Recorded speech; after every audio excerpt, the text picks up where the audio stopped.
Good everyone. I hope you're having an amazing day today. So today I'll be starting a new series called 10 p.m. University. You might be wondering what the heck is 10 p.m. University, right? Okay, let me take you back to 2017 where this concept all got started. So until 2017, I used to sleep, go to bed every day at 1 a.m. or sometimes at 2 a.m. As you can already imagine that how unhealthy that lifestyle be, right? And I started to notice a negative impact on my personal health. And I realized that if I continue this way, I will end up dying soon, which is not really what I wanted, right?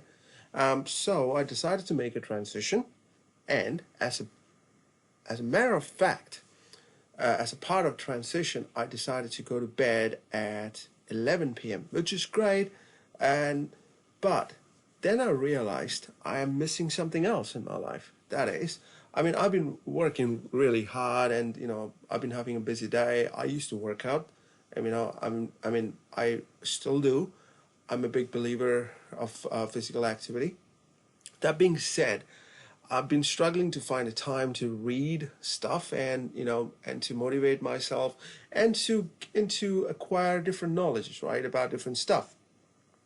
So I decided from 10 p.m. to 11 p.m. before I go to sleep, I will spend an hour reading about different things like leadership, about motivation, about botany, about medicine, you name it, and about investment as well. So from there, the concept of 10 p.m. Came into existence, right? Okay, so fast forward to now. So that's the reason why I wanted to start this series so that I can share this knowledge to you guys so that you can help yourself and you can touch another people's life, and this way you can touch a billion people's life. Okay, now I wanted to share one personal experience before I dive into the four valuable life lessons which I wanted to cover. So back in 2017, right, I wanted to buy a property in New Zealand. So I've been looking around, and and plus I didn't have money, to be honest, to buy a property. So I've been looking around to see what's the best way to buy a property, and everywhere I said, like, say, you need down payment 20%, right? Because and the New Zealand property was skyrocketing that time. Every year there was a jump of 20%, 30% hike, and I was like, I'm never gonna own a home in New Zealand because New Zealand property prices are crazy at that time. So I decided I decided that I need to do something about it because there is a problem. The problem is I do not know how to invest or how to save money. That's the fact. I'm not ashamed to accept that reality. That was the case back in 2017. So I decided to follow something, follow those people who has experience in real estate. The number one person I followed was Donald Trump. Everyone knows about Trump. I'm not going to get into politics, but he's one of the biggest real estate person in the world, right? And he knows his game very well. He's a businessman. So I really get motivated from his talks and other stuff he's doing. Please do not think I'm a Trump supporter. I got nothing to do with it. I'm talking about his business skill, right? Okay, so we wanted to keep politics aside, right? That could be a separate topic. We can talk about it in different time in our 10 p.m. University if you want me to cover that. Okay, all right. So I've read Warren Buffett recommended Intelligent Investor book as well. As a matter of fact, a guy with no down payment, right? Fast forward to 2019, I managed to buy a $500,000 house. And next year, I'm going to buy another $500,000 house. And in 2 years' time, I'm going to buy $1 million house. And then I will buy a $50 million house. And because I wanted to be the biggest real estate guy in the world. You might think, oh, this guy's crazy. Call me whatever you want. I think that the thing which you can imagine and dream, you can achieve it, right? That's exactly my belief is. So, keeping that into consideration, let's dive into our 4 valuable life lessons, right? And I will mention some life experience, and I hope that you will find this valuable. The number one, right? Everyone knows about it. Failure. Everyone heard about this failure. You might have heard from your parents. You might have heard from your teachers. You might have heard from your peers. They said, guys, stay away from failure. Failure is bad. Don't go closer to it. Stay safe. Stay in your bubble. Stay safe. Find a safe job. Find a house. Get married. Have 50 kids. I'm sorry. There's nothing against. I'm sorry. I have nothing against people having kids. I'm just, it's all great. I'm just saying, a context, the mindset of the people, what they've been taught whole life about failure, right? Everything has to be safe. There's nothing wrong in having a family. It's great. It's the greatest thing you can have, to have a family. The greatest gift in your life, I would say. And nothing wrong in having a safe job. This is fantastic. What I'm trying to say here is that the education system, what teaches us to avoid failure, that is my biggest concern, what I have. Our education system don't teach our kids to look for failure. They often teach us to avoid failure. Stop being a guy who likes to fail. That's the message you get. Hey, if you fail, what will your friends think? What will your partner think? What will your parents think? You are embarrassing us because you're a failure. You know what? If people tell you that, it's better to tell them, look, it's fine. I understand your concern, but let me take my step in life because it's my life journey. If I fail, I own it, right? The more you fail, the more you get closer to your successful thing you wanted to achieve in your life. Let me give an example of Elon Musk, right? You might heard about, everyone knows about SpaceX, right? I mean, recently there was something in news about SpaceX, about astronauts going to space station, right? You would think, all right, he's Elon Musk, right? He can do anything. But he was not the same guy few years ago. When he started, there was an interview. You should follow that on YouTube. You can check it out, Elon Musk's previous interview. He said everyone doubted him. Everyone said he will fail because SpaceX, you are competing, you're going in business with NASA because they have never done a privatization of a space business, right? No one has sent anything to space. Only people who have done was NASA or government space agency, right? And when Elon Musk started it, everyone said, hey, look, you will fail, you will do this, you will do yada yada. But he believed in himself, right? He has the highest pain tolerance in his life.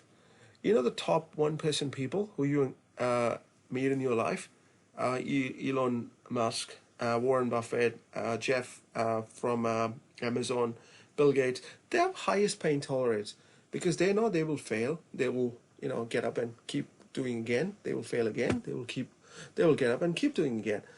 And the people who has the least pain tolerance, right? They're the one who wanted to stay in the bubble and say, look, I don't want to do that. Oh, what will the people think about me? Oh, what will the society think about me? You know what? You are doing a disservice to your life because everyone is born with a unique talent. If you are afraid of talent, how will you even find out what talents you got, right? At first place. I know some say, oh, I born in a poor country. It doesn't matter. You can born anywhere. You are born as a human being. You have one thing which separates from an animal. That's the power to choose. You have a power to choose. That's the most valuable gift as a human being we got. A power of choice. You can choose your life. You can choose the way you wanted to live, right? I tell to people, I mean, I don't want any controversy, but I tell to people, a person who born poor, right, and decides to stay poor, that means he enjoys the poverty as his lifestyle. He thinks the poverty as his lifestyle. That's why he's poor, right? It's nothing like that, oh, I'm born poor, so that's my destiny. I have seen people who were born poor and become extremely successful because they have the highest pain tolerance. They said, I'm going to smash it. I'm going to keep walking. I'm going to keep doing it again and again and again. I will fail a million times. I'm going to still prove the rest of the world wrong. So those were the people you should look up to, right? Okay, so that leads to my next life advice. Dream super big. I didn't say dream big. I said dream super, super, super big. Think about our life, right? We are citizens of Earth, and what is it? A dot in our cosmos? Maybe you think we are significant. A matter of fact, we are not, because in our universes we have billions of planets, billions of stars, and lots of galaxies, right?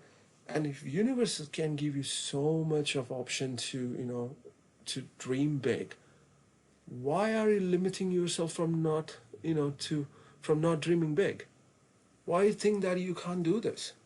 You know, everything you can dream, you can achieve it. Let me give an example of Alibaba founder Jack Ma. He's not from a very rich family. He came from a poor family. He himself said that he struggled as a kid, but he has a vision to change, do something. He knew that he gonna fail, but still he keep on trying, keep on trying, keep on trying. He was a dreamer, and today look at where he is. He's one of the richest men in China, right? There are similar examples like Steve Jobs, right? Steve Jobs wanted to change the world, and he wanted to revolutionize the Macintosh, and he did. Today, what Apple is all because of Steve Jobs, right? They were visionaries. They dream big. They're not. I'll be honest with you, if Steve Jobs was alive today, you would have seen a new, different Apple. What are you seeing today? I mean, I'm not very impressed with what Apple is producing today. That's my personal opinion. But we have people on this planet like Elon Musk who can dream big, big, big, big. So please don't restrict yourself from dreaming big. Because it doesn't cost anything, You are entitled to dream big. If someone tells you you can't, please tell them you have every right. This is your right to dream big. Please don't stop yourself from dreaming big. Tomorrow, let's say you are a person who like painting, you wanted to be the best painter like Picasso. Who stops you from doing that? You can be better than Picasso. You say, oh no, you can't. Who says, right? Let me give you one more example. 100 years ago, let's go back to 100 years ago, right? Let's say you meet someone 100 years ago and say, look, we have this iPhone, right? iPhone, whatever models you have, iPhone or Samsung, and we talk about artificial intelligence today. And if you talk to someone 100 years ago, they say, you're crazy, man. You need mental help. Because they can't comprehend those such things. And yet we have people who dream big and achieved it, right? Do you want our generation to stay stagnant, or you want our race to proceed to the next level? And if you restrict yourself from dreaming big, we will never grow as a race. We will never be the best race in our solar system, right? Okay.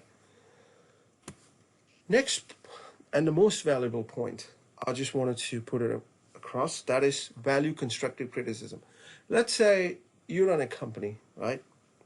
I'm talking from a business owner perspective, and you have employees who are doing an amazing job, day in, day out.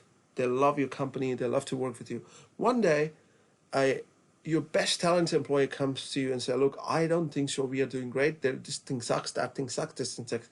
And you know what most of the company does? You say, oh, he has an attitude. I think it's changed. We don't want him here. You know what? That's the biggest mistake you're going to do in your life. The people who are most passionate in your company, they are the one who want you to grow. They want to grow with you. They want to help you grow. They want to find out where is the problem lies in the company. I mean, there are another kind of people too, right? Who just hate everything. They are different category. I mean, if you are having people in your organization who just constantly whinge about it and never appreciate anything, it's better to get rid of them. I mean, it sounds harsh, but you don't want to surround yourself with those people. But there are people in your organization, right, who appreciate everything you do, yet at the same time they criticize certain things. So you need to look into that, right? I mean, rather than surrounding yourself with the people always say yes to what you say, that's not good enough, because they're not telling the real picture. They actually want you to fail. Because imagine, let me give you an example. Titanic, right? Everyone knows about the Titanic story. Let's say the Titanic was sinking, right? And imagine the person comes to you and says, look, everything is fine. You don't have to go anywhere. Stay in your bed. And what's going to happen? You will die, right? Instead of someone comes to you and say, look, our ship is sinking. We got to do something about it, right? So you need to hold on to those people. They are the most valuable asset. The same goes with your personal life. If you have a friend, right, who tells you, look, mate, you suck because of this and this things you're doing this. Don't let him go. Just say, what can I do to improve it? Because they are your best mates. They want you, the good things for you, right? Just think about this for a second, right? I mean, it may not be a conventional advice, usually a classic advice everyone has given you to hold on to people who criticize you. But this is important, right? A person who criticizes you in a right way, in constructive criticism, is very valuable. They are your true gold, right? Okay. The last advice, find a mentor. Mentor, I can emphasize enough, mentor can make or break, Mentor is someone, you can be anybody, right? You can be your father, it can be your elder brother, it can be your boss, it can be your a librarian, or it can be your doctor, it can be your a beer buddy, it can be anybody, someone who shares their life experience with you, someone who shares their failure experience with you, someone who shares, a unique experience they had in their life, someone who tells you, look, mate, I've been through these things in my life, and I don't want you to go through these things, because if you do X, Y, Z, you're going to end up in this way. If you do, something else, you're going to. So those experiences are very valuable. You will not learn in a business school. You will not learn in an engineering school. You will not learn anything in the med school. This is all the real life experience you will learn from a real life scenario. And a person having a mentor is great. Let's say, I'll give you a very simple example. If you are a big fan of Nelson Mandela, the only way you can make him your mentor is by going through his books, because unfortunately he's not alive anymore. You can get inspired from his story, you can learn from the things he has done, or you can read Muhammad Ali, and you remember that Muhammad Ali, he used to say, let me show you how great I am, let me show you how great I am. Remember the saying by Muhammad Ali? He was inspiring himself, right? Even though, he wanted to tell to the world, look, I'm the greatest heavy boxing champion in the world, right? And he was, right? So, the way you can motivate yourself in a different way, the mentor helps you. Mentor give you that edge in your life. You need to find those people who motivate you, who brings the best out of you. They can beat you into your knees, that's fine. As long as they uplift you and make you a different person, transform you. That's what you want. You do not want someone who tells you, oh, look, you're fine. Don't worry about it. Stay in your bubble. Stay in your bubble. No, that's not what you want. You want someone who can uplift you. I know that you might be you might say, oh, look, I've been having a bad day. Doesn't matter. Everyone goes through that. Everyone has. You think that Warren Buffett has every day a great day? Elon Musk every day has a good day. They have more problems than you and I do. But still, they overcome those challenges, right? Look at an example. Read through our history books, right? All those famous scientists in ancient time, the hardship they faced, so they were, read about their life, read about the autobiography of Anne Frank, a kid who was in the concentration camp. Read about the thing what she was going through. In spite of that, she wrote the book, right? And read about those people who struggled in their life and the hope they had. And in spite of that, they never gave up in their life, right? So and those were the people, if they're alive, those were the people you need to have you as your mentor, right? Sometimes it's difficult to find Bill Gates as your mentor, that's fine. Sometimes it's difficult to find Warren Buffett as your mentor, because they're busy people, billionaire people, right? You can always read their books, you can get inspired from their advice, you can go to YouTube, you can read different things. That's why I always encourage, step out of your comfort zone. Step out of your comfort zone and do things which you have never done before. If you wanted to have a different result, right? If you do, then you have to do something different, which you have, which you haven't done before. If you've been keep on doing the same thing again and again and again and again and expect different result, that's not going to happen, right? Right? It's like you do 1 + 1 and expect to be 2, 2.5 or 3. That's not going to happen unless you're doing some of the calculation, right? So zeros and ones in the digital electronics. If you wanted to fiddle with those kind of stuff, then that's a different story. But you know what I'm trying to say. So, can I request you guys to do one thing before you go to sleep today?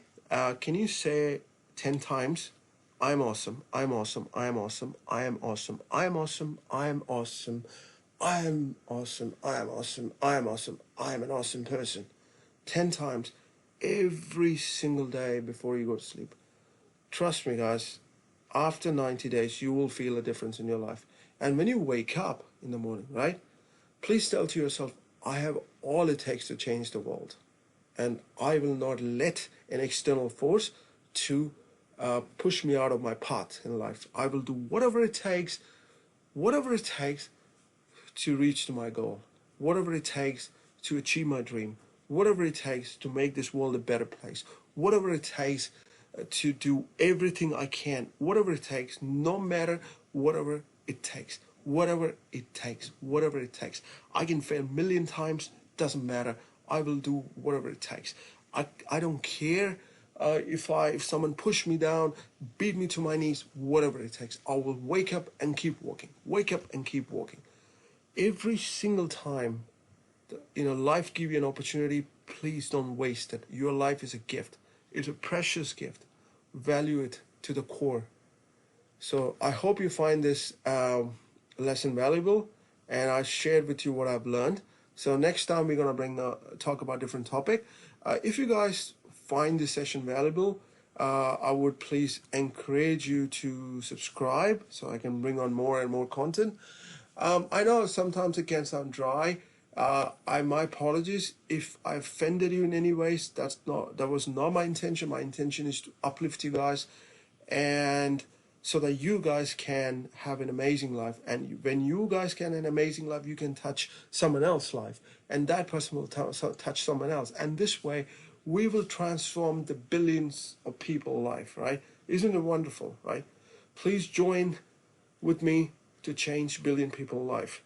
Thank you very much, and I hope you're having an amazing day. Bye.